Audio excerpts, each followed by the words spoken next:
রেজাউল করিম শাকিল, আপনার কাছেও একই প্রশ্ন যে যাকে নিয়ে আলোচনা হচ্ছিল নাসিরউদ্দিন পাটোয়ারি, তিনিও বয়সে তরুণ, কিন্তু আপনাদের সঙ্গে একটু পার্থক্য মনে হয় তার এই জায়গায় যে সে একটা ছাত্র সংগঠন থেকে বেরিয়ে যেহেতু একটা রাজনৈতিক দলের প্রধান রাজনৈতিক দলের, অর্থাৎ আমি ছাত্র সংগঠন না এমন অর্থে প্রধান রাজনৈতিক দল বলছি, যে মূল রাজনৈতিক দলের কেন্দ্রীয় নেতৃত্বে আছেন, তিনি সংসদ নির্বাচন করেছেন, কিন্তু বয়সে তো তিনি তরুণ।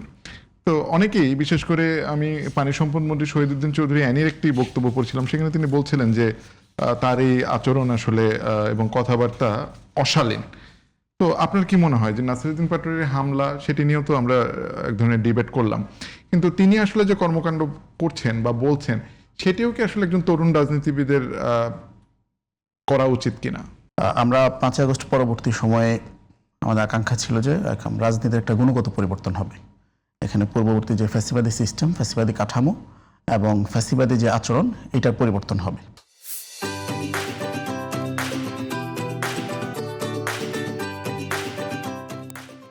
আমরা প্রচণ্ডভাবে হতাশ হয়েছি 5ই আগস্টের পর। আমরা কি দেখলাম? আমরা দেখলাম যে রাতারাতি মজলুম ছিল এমন মানুষগণ জালেম হয়ে উঠছে। আমরা দেখতে পেলাম যে মানুষের আচরণকে শেখ হাসিনা যেভাবে নিয়ন্ত্রণ করতে চাইতো, মানুষের কর্মকাণ্ড, মানুষের অনলাইন অ্যাক্টিভিটিস, মানুষের কমেন্ট, ঠিক সিমিলারলি একই ওয়েতে পুনর্বার একই ধরনের কার্যক্রম হচ্ছে। একটা সোসাইটিতে বা একটা দেশে যে কোন জিনিসটা বিতর্কিত, কোনটা বিতর্কিত না, কোনটা মব, কোনটা মব না, কোনটা শ্লীল, কোনটা অশ্লীল, এইটা নির্ধারণ করবে কে? এটাকে ছাত্রদল নির্ধারণ করবে? এটাকে সরকার নির্ধারণ করবে? যেটা ডিরেক্ট সামাজিক নৈতিকতার প্রশ্ন, সেটাকে যখন আপনি রাজনৈতিক এজেন্ডা আকারে হাজির করবেন এবং এটার দোহাই দিয়ে কারো উপরে আক্রমণ করবেন, তখন আপনাকে এটা মনে করাই দিবে যে আপনি ধীরে ধীরে পুরনো যে ফ্যাসিবাদী কাঠামো, এটার দিকে ফেরত যাচ্ছেন। আমি গতকাল থেকে এখন পর্যন্ত বিএনপির, ছাত্রদলের, আমাদের বড় ভাইদের, আমাদের বন্ধুরা যারা আছে, সবার কাছ থেকে একটা কমন, আমি সবার অনলাইন অ্যাক্টিভিজমগুলো ফলো করছিলাম যে তারা আসলে কি বলছেন এই হামলার জাস্টিফিকেশন হিসাবে।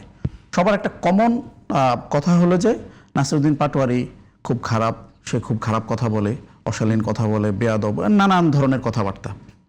তো কেউ যদি মৌখিকভাবে আপনাকে অ্যাটাক করে, কেউ যদি মুখ দিয়ে আপনাকে আপনার বিরুদ্ধে ধরেন সম্মানহানি করলো, আপনার কাজ কি? আপনি মৌখিকভাবে এটার জবাব দিবেন। বক্তব্যের জবাব বক্তব্য দিয়ে হবে। আপনি যদি বক্তব্যের জবাবে কারোর প্রতি ডিম ছুঁড়ে মারেন, এরপর যখন সে সংক্ষুব্ধ হয়ে থানায় অভিযোগ দায়ের করতে যাবে, সেখানে আবার তার উপর হামলা করেন, তখন এই জিনিসটা আসলে মানে আপনার যে অসহনশীল আচরণ, এটা আপনি মানে ঢাকতে পারছেন না, এই জিনিসটারই প্রমাণ করে। আমরা 5ই আগস্টের পর থেকে এখন পর্যন্ত ঠিক এই জিনিসটা প্রত্যেকটা জায়গায় আমরা লক্ষ্য করেছি যে শাহবাগ থানায় আমাদের ঢাকা বিশ্ববিদ্যালয়ের একজন শিক্ষার্থী, ছাত্র শিবিরের একজন সদস্য মাহমুদের নামে একটা ফেক ফটো কার্ড ছড়ানো হয়েছে তারেক রহমানকে জড়িয়ে। এটা ফেক প্রমাণিত হওয়ারও 2 ঘন্টা পর মাহমুদ যখন থানায় গেছে জিডি করার জন্য, তখন মাহমুদের উপর কি ভয়াবহ হামলা হয়েছে এবং পরবর্তীতে ডাকসু নেতৃবৃন্দ সেখানে গেছেন, সেখানে ডাকসু নেতৃবৃন্দের উপর হামলা হয়েছে, সাংবাদিকদের উপর হামলা হয়েছে। কমন অভিযোগ কি? কমন অভিযোগ যে ওরা সেখানে মব করতে গেছে। এখন ভাই, কোনটা মব কোনটা মব না, এটা আপনি ডিফাইন করার কে? আপনি নিজেই থানায় 200 লোক নিয়ে, 300 লোক নিয়ে থানায় ঢুকে হামলা করছেন, সাংবাদিক ভিডিও করছে, সেই সাংবাদিককে হামলা করছেন, এরপর বলছেন ওরা গুপ্ত, ইভেন সাংবাদিকদের পর্যন্ত গুপ্ত ট্যাগ দেওয়া হচ্ছে। তো এই যে একটা কমন ফ্রেমিং, এটা আমাদেরকে জাস্ট পুরোনো দিনের কথাই স্মরণ করাই দেয়। এর চাইতে এটার আপনি শাহবাগের ঘটনা কিংবা কালকে ঝিনাইদহের ঘটনা বা সিটি কলেজের ঘটনা বা হচ্ছে ঈশ্বরদের ঘটনা, আপনি কোনোটার মধ্যে ফারাক করতে পারবেন না। প্রত্যেকটা সিমিলার ওয়েতে আগে বলবে গুপ্ত, কিংবা আগে বলবে মব, আগে বলবে বিতর্কিত, আগে বলবে খারাপ, এইটা বলে হামলার জাস্টিফিকেশন করে, সম্মতি উৎপাদন করে এরপর হামলা করবে। ছাত্রদল 5ই আগস্টের পর থেকে মোটামুটি এই লাইনেই চলতেছে। আমরা প্রচণ্ডভাবে হতাশ ছাত্রদলের কার্যক্রমে।